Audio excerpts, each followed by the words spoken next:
बिस्मिल्लाहिर्रहमानिर्रहीम, अस्सलामु अलैकुम। बोल न्यूज़ में खुश आमदीद। मैं हूँ शाइस्ता शहजाद। मैं हूँ सैयद रजी। हेडलाइंस आप जान चुके हैं। बुलेटिन का आगाज़ करेंगे और बात करेंगे फौजी अदालतों और ऑफिशियल सीक्रेट एक्ट मुअत्तल दफात की बहाली का मुतालबा जोर पकड़ गया है। वज़ारत दिफा, वफाकी हुकूमत, सिंध, बलूचिस्तान और खैबर पख्तूनख्वा हुकूमत ने भी सिविलियन ट्रायल रोकने का फैसला चैलेंज कर दिया। शहदा फोरम बलूचिस्तान भी अदालत उज़्मा से रुजू कर लिया है।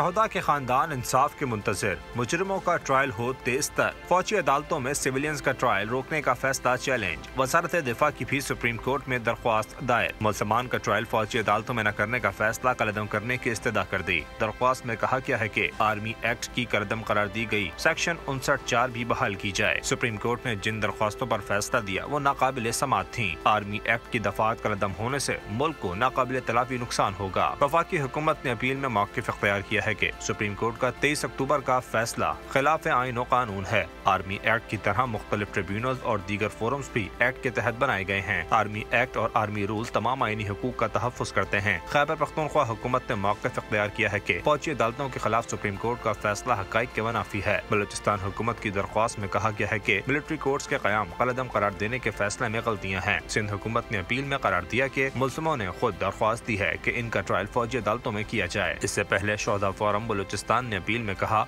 9 मई के बाद शहदा के लवाहिकीन में गम गुस्सा पाया जाता है। शहदा को इंसाफ की फरहमी के लिए मिलिट्री कोर्ट जरूरी है। सुप्रीम कोर्ट ने 23 अक्टूबर को फौजी अदालतों में सिविलियंस का ट्रायल कलअदम करार दिया था। कानूनी माहिरीन ने मिलिट्री कोर्ट्स की बहाली के हक में राय दे दी। एडवोकेट अशतर औसाफ, एडवोकेट राजा खालिद और एडवोकेट हाफिज एहसान की बोल न्यूज़ से गुफ्तगू।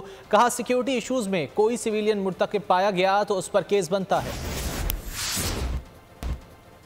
जो टेस्ट है ना इस कानून का, वो सुप्रीम कोर्ट भी कर चुकी है और आलमी अदालत भी कर चुकी है। और वहाँ पे ये स्पेसिफिकली सवाल भी उठा था कि ये मिलिट्री कोर्ट में ये ट्रायल हुआ है कुलभूषण का, ये गलत हुआ है।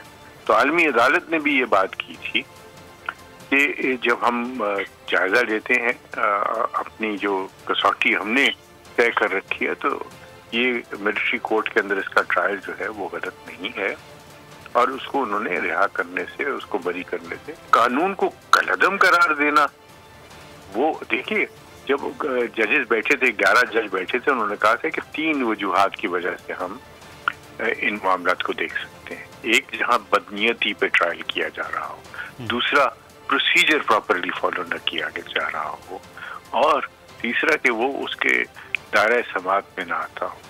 तो यहाँ तो आपने कानून ही उड़ा दिया। और वो कानून जो पिछले 60 बरस से मुख्तलिफ जगहों पे, मुख्तलिफ कोर्ट्स में उसने हुआ था, और आर्टिकल 8 जो है वो इस कानून को कहता है। 1967 में एक अमेंडमेंट आई थी जिसके जरिए आर्मी एक्ट में, जिसके जरिए 21D 1 और 2 ये सेक्शन इंसर्ट की गई थी आर्मी एक्ट में, जिसके जरिए वो सिविलियन जो सीड्यूस करें आर्मी पर्सनल्स को फ्रॉम देयर एलिजेंस, और इसी तरह जो आर्मी आर्सनल्स पे, आर्मी बिल्डिंग्स पे, आर्मी एस्टेब्लिशमेंट पे या आर्मी इंस्टॉलेशंस पे हमले के मुजरिम हों, स्पाइंग में इन्वॉल्व हों, जासूसी के ट्रायल मिलिट्री कोर्ट्स करेंगी। और उसके बाद तवातर से ये ट्रायल होता रहा, और उसके बाद फिर ये 2015 में मिलिट्री कोर्ट्स के ट्रायल को फिर चैलेंज किया गया। उसमें 17 रुकनी बेंच था, फुल कोर्ट थी सुप्रीम कोर्ट ऑफ पाकिस्तान की, क्योंकि 17 ही जजेस होते हैं।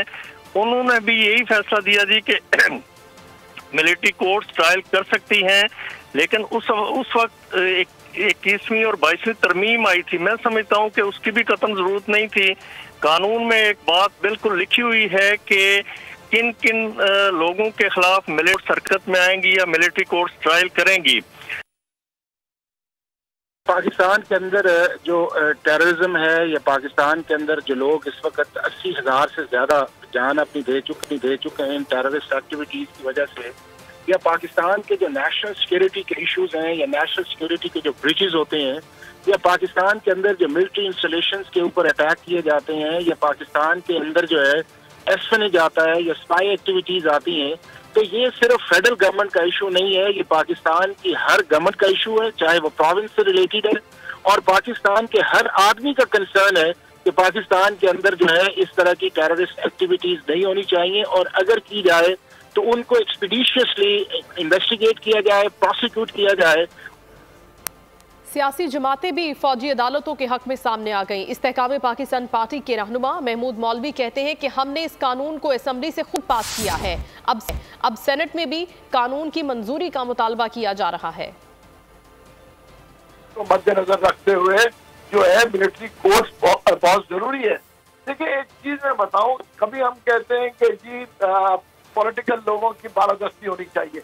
आप मुझे बताएं, हमने असेंबली में इसको खुद पास किया है जी, इस कानून को, उसके बाद ये सेनेट में जाके देखें ना, सेनेट भी रिक्वेस्ट कर रहा है, तो फिर देखा जाए। और इस वक्त जरूरत क्या है? जरूरत ये है कि उन टेररिस्ट को या वो लोग जो कि फौज के खिलाफ जो है असासों को डैमेज कर रहे हैं, उनके खिलाफ कानून की कार्रवाई की जाए।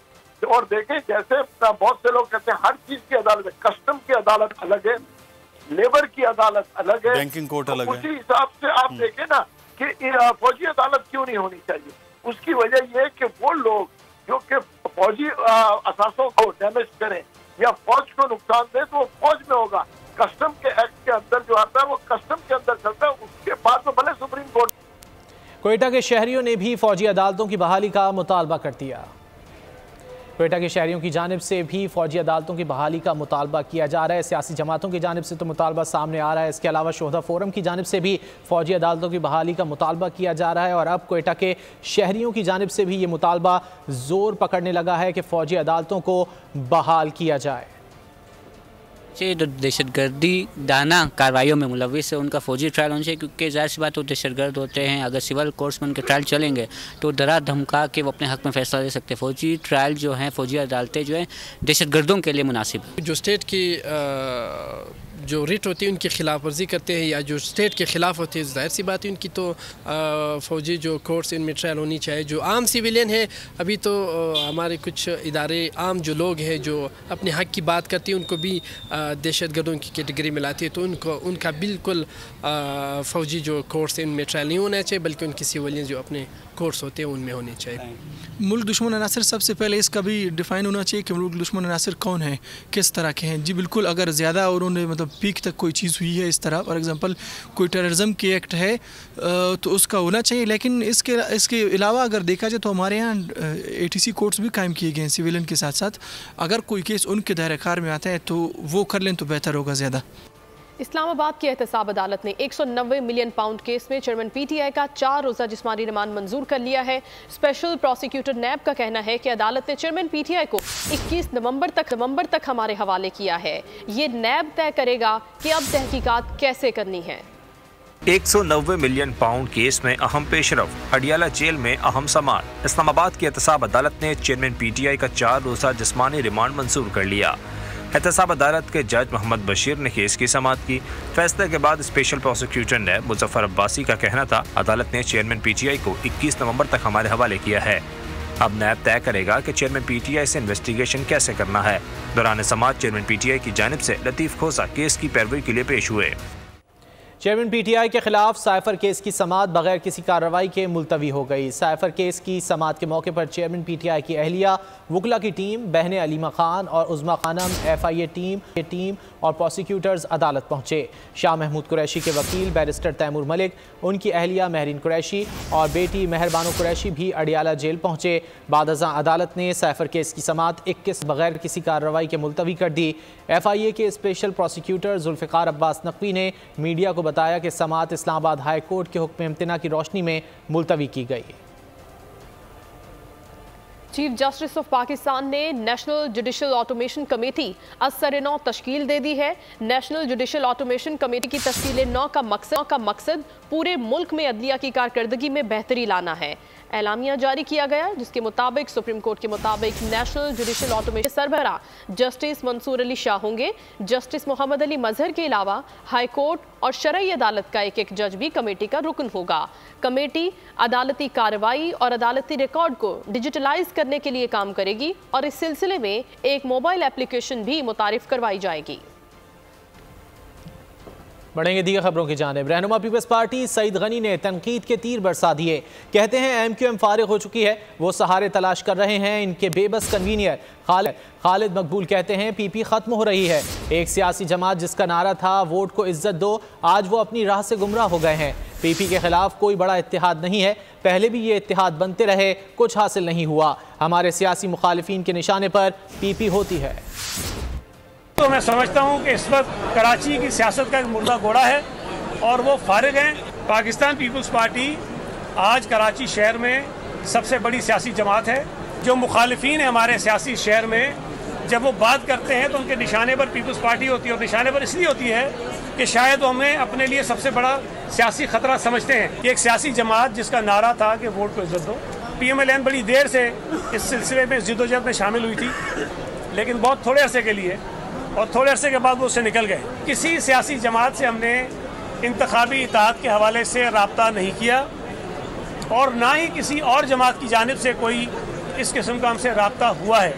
फ़िलहाल हम पाकिस्तान पीपल्स पार्टी के टिकट पर तमाम कराची के हलकों से अच्छे मजबूत उम्मीदवार उतारने का मंसूबा बना रहे हैं। हम कैंडिडेट्स पर काम कर रहे हैं, और अगर मैं ये बात बिल्कुल इसको रिजेक्ट नहीं करूँगा, आगे चलकर मुमकिन है कुछ जमातों से इस हवाले से बातचीत हो, लेकिन MQM से ये बात पहले भी हमने कभी नहीं की और आइंदा भी हम नहीं करेंगे।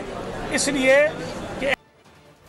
चेयरमैन पीपल्स पार्टी बिलावल भुट्टो जरदारी ने पुराने सियासतदानों को घर बिठाने का मुतालबा कर दिया। ये उनका मुतालबा किस हद तक दुरुस्त है, यही सवाल डिप्टी ब्यूरो चीफ बोल न्यूज़ इस्लामाबाद अली शेर ने अरकान सेनेट से पूछा। उन्होंने क्या जवाब दिया, आइए देखते हैं। पीपल्स पार्टी बिलावल भुट्टो जरदारी कहते हैं पुराने सियासतदान घर बैठें, नई सियासत और नई क़यादत को मौका दें। इसी पे जानते हैं अरकान सेनेट से। उन्होंने तो ज़्यादती कर दी अपने बाप के साथ भी, वो भी 70 साल है, तो पहले तो उसको या उसकी वो आंटी है उसके साथ भी ज़्यादती कर दी, क्योंकि 70 ईयर्स में तो वो भी आते हैं ना। बिल्कुल ठीक कहा उन्होंने, क्योंकि बाबू की बस की बात नहीं होती। वो छोटी छोटी बातों को दिल पे लेते हैं और फिर उनके हार्ट का मसला हो जाता है, अटैक भी हो जाते हैं, फिर दिल में दर्द भी होती है, तो बीमार भी पड़ जाते हैं। तो इसलिए बाबू की बस की बात नहीं है। अगर 70 साल बाबे जान छोड़े तो आसिफ जरदारी कब पाकिस्तान की जान छोड़ रहे हैं? कायद आज़म ने जब पाकिस्तान की स्ट्रगल की और ये आज़ाद मुल्क लेके दिया, जिसकी वज़ारत उज़्मा के ख्वाब देख रहे हैं, उनकी उम्र थी 72 साल। ज़ाहिर है वो मजमूई तौर पर बात कर रहे हैं, और उसमें तो ज़ाहिर है कि जरदारी साहब भी शामिल हैं। जरदारी साहब का बड़ा रोल है बिलावल को आगे लाने में। अपने वालिद की तौहीन कर रहे हैं। अब बाप उसका बूढ़ा है, उसको कुछ नहीं छोड़ रहा बेचारे को। बिलावल कहते मुझे दे दो, और कैसा चल रहा है। अरकान सेनेट की अक्सरियत का कहना है कि अगरचे नौजवान क़यादत की ज़रूरत है, मगर बुजुर्गों के बारे में अल्फाज इस्तेमाल करते हुए बिलावल को एहतियात से काम लेना चाहिए। जबकि पीपल्स पार्टी के सेनेटर्स कहते हैं कि बिलावल ने जो कहा सच कहा। कैमरामैन शबीर अहमद के साथ अली शेर, बोल न्यूज़, इस्लामाबाद। और अब जिक्र करेंगे फ़ज़ाई आलूदगी का। लाहौर शहर आज फिर दुनिया के आलूदा तरीन शहरों की फहरिस्त में पहले नंबर पर आ गया। एयर क्वालिटी इंडेक्स 343 रिकॉर्ड किया गया। मुल्तान में भी रिकॉर्ड फ़ज़ाई आलूदगी नोट की गई है। स्मोक के बाइस पंजाब के 10 अजला में कल निजी और तमाम सरकारी तालीमी इदारे बंद रहेंगे। पंजाब में स्मोक शदीद तर हो गई। लाहौर और मुल्तान समेत मुतादिद अजला में पार्टिकुलेट मीटर की तादाद में मुसलसल इजाफा जारी है। लाहौर दुनिया के आलूदा तरीन शहरों की फहरिस्त में पहले नंबर पर है। मुल्तान में भी रिकॉर्ड आलूदगी ने शहरियों के लिए मसाइल खड़े कर दिए। स्मोक के बायस पंजाब के 10 अजला में कल निजी और सरकारी तालीमी इदारे बंद रहेंगे, जबकि दफातर, मार्केटें, दुकानें और सिनेमा दोपहर 3 बजे के बाद खुल सकेंगे। पाबंदी का इतलाक लाहौर, ननकाना, शेखुपुरा, कसूर, गुजरावाला, गुजरात, सियालकोट, नारोवाल, हाफिजाबाद और मंडी भाउद्दीन पर होगा। लाहौर हाईकोर्ट के जस्टिस शाहिद करीम कहते हैं साइकिलिंग को फरोग दें तो लाहौरिये 5 माह बाद साइकिलों पर नजर आएंगे। स्मॉक केस की समाअत के दौरान उनका कहना था कि स्मॉक से मुतालिक जितना किरदार फैक्ट्रियों का है उतना ही मुतालिका इदारे के अफसरान का भी है। सरकारी वकील ने बताया कि इस हवाले से सिफारिशात पर नजरसानी जारी है। और अब जिक्र गजा की सूरत हाल का। गजा पर सहूनी जुल्म की भयानक रात खत्म न हो सकी। इसराइली दरिंदों ने तीसरे रोज भी अल-शिफा अस्पताल को निशाना बनाया। हजारों तड़पते मरीजों की जिंदगियां मजीद खतरे में डाल दी गई। अक़वाम मुत्तहिदा का कहना है कि इसराइल के हमले में अस्पताल का रेडियोलॉजी डिपार्टमेंट तबाह हो गया है। मगरबी किनारे के शहर जनीन में इसराइली ड्रोन हमले में 3 फलस्तीनी शहीद हो गए। इससे कबल झड़प में हमास ने एक इसराइली फौजी को हलाक और मुतअद्दिद को जख्मी कर दिया था। नाज़रीन, फ़लस्तीन की इस इसराइली जारियत के खिलाफ दुनिया भर में एहतजाज जारी है। वाशिंगटन में मुजाहिरीन की पुलिस से शदीद झड़पें भी हुई। सैन फ्रांसिस्को में जो बाइडन की आमद पर लोगों ने एहतजाजन पुल को बंद कर दिया। जनूबी कोरिया में मुजाहिरीन ने हज़ारों जूते रखकर गजा के शहीदों की याद ताज़ा की। जापान में तकरीब में गजा के लिए खुसूसी दुआ का एहतमाम किया गया। कनाडा में पाकिस्तानी खानदान के 4 अफराद को अपनी गाड़ी के नीचे कुचलने में मसरूफ 22 साला सफ़ेद फॉर्म नेथनियल वेल्टमैन को मुजरिम करार दे दिया गया है। नफरत और तासुब की आग ने जवानी बर्बाद कर दी। कैनेडियन शहरी को उम्र कैद हो गई। सफाक मुजरिम ने तासुब की बुनियाद पर मुसलमान खानदान पर गाड़ी चढ़ा दी थी। 46 साला सलमान अफजल, 44 साला बीवी मदीहा सलमान, उनकी 15 साला बेटी यमुना और उसकी 74 साला दादी तलत अफजल इस हमले में जहाँ बहक हो गई, जबकि 9 साला बेटा शदीद जख्मी हो गया था, लेकिन वो बच गया। मुतासिरा खानदान के लवाहिकीन का कहना था कि वो फैसले से खुश हैं। अभी आपको खबर देंगे, IBA यूनिवर्सिटी सक्खर में तलबा तालिबात को कारोबारी लेन देन सिखाने के लिए एक रोजा सेल मेले का भी इनेकाद किया गया। तफसीलात इस रिपोर्ट में। IBA सक्खर में तलबा और तालिबात को कारोबार के अमली तजुर्बे से रोशनास कराने के लिए एक रोज़ा सेल मेले का इनेकाद किया गया। सेल मेले में तलबा और तालिबात ने मुख्तलिफ अशिया की फ़रोख्त के लिए स्टॉल्स लगाए। तलबा ने स्टॉल्स पर अशिया फ़रोख्त की। हमारा ऑब्जेक्टिव ये है कि हम बच्चों को बिजनेस स्किल्स जो हैं वो प्रैक्टिकली सिखाना चाहते हैं। एक इकोसिस्टम लाना चाहते हैं कि जो स्टूडेंट्स पढ़ रहे हैं और फिर वो प्रैक्टिकल भी कर रहे हैं, वो अपने स्टॉल लगा रहे हैं और चीज़ें सेल कर रहे हैं, उनको एक एक्सपोजर मिल रहा है। इवेंट में सकाफती स्टॉल्स भी नजर आए। शिरकत करने वाले तलबा भी खास से पुरजोश और खुश नजर आए। बिजनेस तो हम पढ़ रहे हैं, किताबों में पढ़ रहे हैं, ठीक है। यहाँ पे जब हम चीज़ें सेल करेंगे, लाइक अभी सुबह से हमारी कुछ सेल्स हुई हैं, तो हमें बड़ा अच्छा लग रहा है कि यार हम सेल कर रहे हैं तो हम हम प्रॉफिट कमा रहे हैं। खुद से हमने मोमोज भी बनाए हैं, वेज मोमोज भी बनाए हैं, नॉन वेज मोमोज भी बनाए हैं। कस्टमर्स बहुत ज़्यादा आ रहे हैं, डिफरेंट चटनीज़ के साथ हम उनको सर्व कर रहे हैं। बेस्ट किस्म की हमारे पास वेराइटीज़ है। गुजराती गरम चाट है, दही पापड़ी चाट है और वड़ा पाव है। वड़ा पाव क्योंकि मुंबई में बहुत ज़्यादा फेमस है, तो वी आर सर्विंग हियर। तलबा का कहना था ये इवेंट इनके लिए अमली जिंदगी में बेहद माउन साबित होगा। तलबा और तालिबात ने भरपूर अंदाज से शिरकत की है और तलबा और तालिबात एक दिन के सेल इवेंट में अपने आप को खरीदो फरोख्त के मैदान में आगे लाने की कोशिश कर रहे हैं। कैमरामैन बिलावल भट्टी के साथ शाहिद अली, बोल न्यूज़, सक्खर। ग्रीन टेक्नोलॉजी के इस्तेमाल से माहौलियाती आलूदगी को खत्म करने का आज़म। डेवो एक्सप्रेस ने बड़ा कदम उठा लिया। डेवो एक्सप्रेस का पाकिस्तान में इलेक्ट्रिक गाड़ियां मुतारिफ करवाने का मंसूबा तैयार। इंटरसिटी ट्रांसपोर्ट सर्विस फराहम करने वाला नामवर इदारा कराची और लाहौर के लिए 200 इलेक्ट्रिक बसें और 1000 इलेक्ट्रिक रिक्शे सड़कों पर लाएगा। माहौलियाती आलूदगी के खात्मे के लिए पुरअज़्म डेवो एक्सप्रेस कंपनी का बड़ा फैसला। धुआं छोड़ती, धूल उड़ाती, टूटी फूटी बसों से जान छुड़ाने का वक्त आ गया। डेवो एक्सप्रेस ने पाकिस्तान में माहौल दोस्त इलेक्ट्रिक गाड़ियां मुतारिफ कराने की तैयारी कर ली। मारूफ इदारे डेवो एक्सप्रेस ने पाकिस्तान में 200 इंटरसिटी इलेक्ट्रिक बसें और कराची और लाहौर के लिए मजीद 1000 इलेक्ट्रिक रिक्शे सड़कों पर लाने का मंसूबा बना लिया। अवाम कहते हैं कि जदीद ट्रांसपोर्ट आने से बेहतरीन सफरी सहूलियात मिलेंगी। इसके लिए बेसिकली इसके बेनिफिट्स ये होंगे कि जैसे आपके रोड पर ट्रैफिकिंग कंडीशंस काफ़ी ज़्यादा बेहतर हो जाएंगी और जो लोग पेट्रोल अफोर्ड नहीं कर पा रहे क्योंकि आजकल के ज़माने में इन्फ्लेशन बहुत हाई है, डेवो एक अफोर्डेबल प्राइसेस पे इलेक्ट्रिक बसेस चलाएगी तो इससे बहुत बेहतरी आएगी। It's very positive. Private sectors works more frequently and बहुत मेंटेनेंस रहता है and it's gonna be useful for everyone. Daewoo ने एक इलेक्ट्रिक बस माहौल दोस्त एक न्यू बस मुतारिफ करवाई है, जिसका पाकिस्तान की सड़कों में ये जो पोल्यूशन का जो एक एरिया था उसने उसको काफ़ी हद तक कवर किया है। मैं यही कहूँगी कि डेवो पहले भी बहुत अच्छा सर्विसेज प्रोवाइड कर रहे हैं। हम लोग अक्सर ट्रैवल करते हैं, बहुत अच्छा इनिशिएटिव है। Well done Daewoo. पाकिस्तान में डेवो पहले भी बड़ी अच्छी सर्विस दे रहा था, लिहाजा इन्होंने ये जो अब काम किया है ना, अवाम दोस्त यानी इलेक्ट्रॉनिक जो बस ईजाद की है इन्होंने डेवो, ये बड़ा अच्छा काम किया है। डेवो वालों ने जो आगाज़ कर रहे हैं इलेक्ट्रिक बसों का, मेरी नज़र में तो ये बहुत अच्छा इक़दाम है। इस मंसूबे पर अगले 2 बरसों में बतदरीज अमल दरामद होगा, जो पाकिस्तान में इलेक्ट्रिक बसों पर मबनी पहली इंटरसिटी बस सर्विस होगी। डेवो एक्सप्रेस के जनरल मैनेजर शहरियार हसन का कहना है कि कंपनी ने जदीद तरीन ट्रांसपोर्ट टेक्नोलॉजी मुतारिफ कराने के साथ साथ माहौलियात के तहफ़्फ़ुज़ के लिए पहल की है। ग्रीन टेक्नोलॉजी के इस्तेमाल से एयर क्वालिटी इंडेक्स की सतह को बेहतर बनाने में मदद मिलेगी। ये 200 इलेक्ट्रिक बसें मुल्क भर में कराची से हैदराबाद, पेशावर से रावलपिंडी, लाहौर से फैसलाबाद, लाहौर से सियालकोट वगैरह जैसे 17 मुख्तसर रूट्स पर चलेंगी। कंपनी को तवक्को है कि इलेक्ट्रिक बसें अगले साल मौसम गर्मा में सड़कों पर आ जाएंगी और तमाम 200 बसें 2026 के वस्त तक काम शुरू कर देंगी। इलेक्ट्रिक बसों का ज्यादा से ज्यादा फासला 225 किलोमीटर होगा ताकि उन्हें चार्जिंग के लिए दौराने सफर रुकने की जरूरत ना पड़े। इन बसों के लिए कंपनी 3 से 4 चीनी बस मैन्युफैक्चरर्स के साथ काम कर रही है। सब्सक्राइब करें और बेल दबाएं ताकि कोई खबर रह न जाए।